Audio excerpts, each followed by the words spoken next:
Hello guys, welcome back to another inspo. For today's video, here we're going to show you or discuss with you how to reset AEG water heater.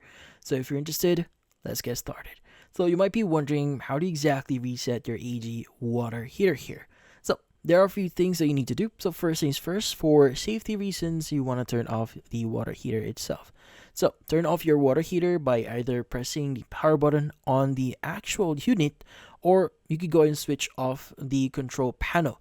So in this case, you may notice that there's a switch that you could use, or a fuse, a box that you can turn off the power for your AEG water heater here. So just basically cut off the power from it. So this ensures the system actually stops running before the reset.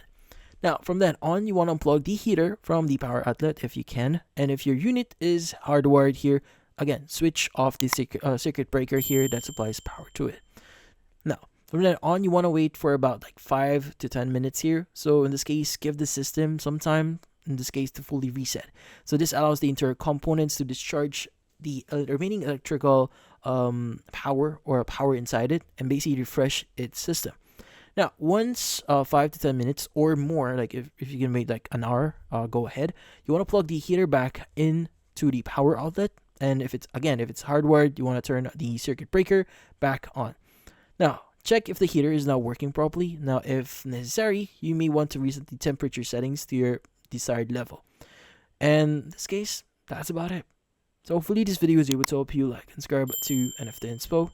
Thank you for watching.